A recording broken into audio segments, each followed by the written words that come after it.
हरि कथा की प्राप्ति राम कृपा के बिना नहीं होती।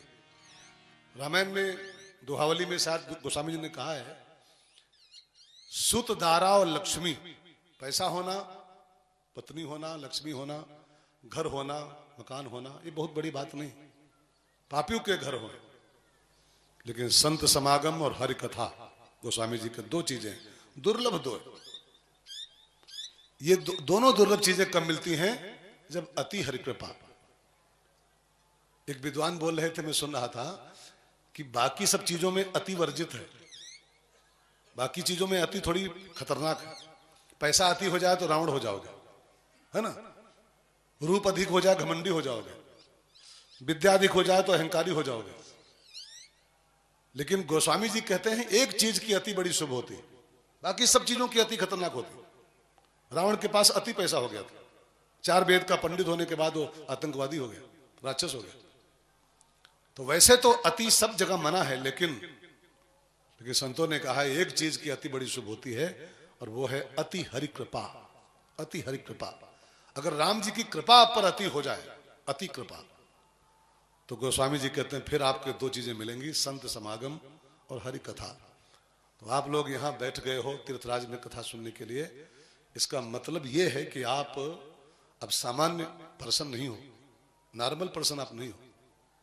अब राम कथा के पंडाल में भी तीर्थराज में बैठे कथा सुन रहे हो, इसका मतलब आप राम जी के बहुत प्रिय, अत्यंत क्लोज हो, तब आपको मौका दिया गया है। मौका दिया गया है, पाए नहीं हो, दिया गया है आपको मौका है।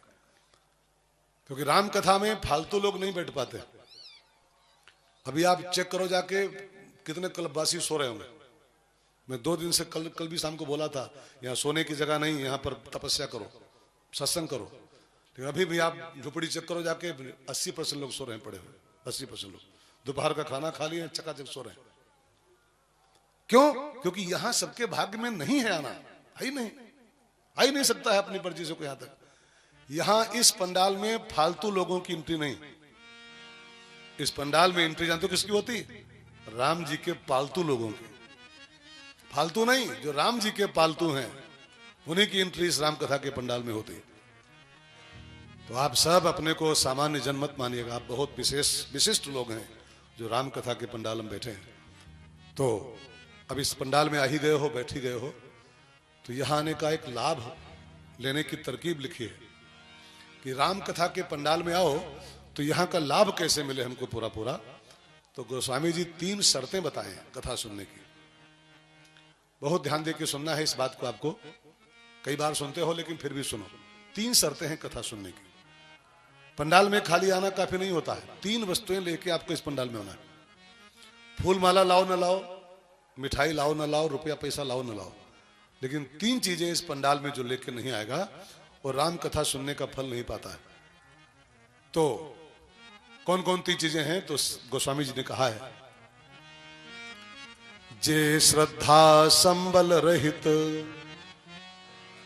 नहीं संतन कर साथ, तिन कहु मानस अगम अति, जिनहि न प्रिय रघुनाथ।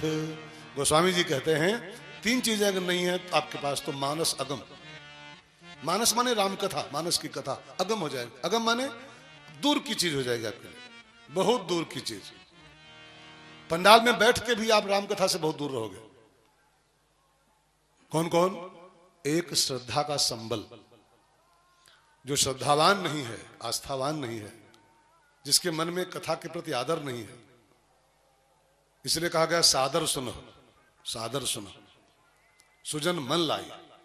जिसका कथा के प्रति आदर भाव नहीं है, जो कथा को कार्यक्रम मानता है, खाली बस एक कार्यक्रम। मैं तो कई लोगों से खूब परिचित हूं, 25-26 साल मुझे हो गए कथा करते।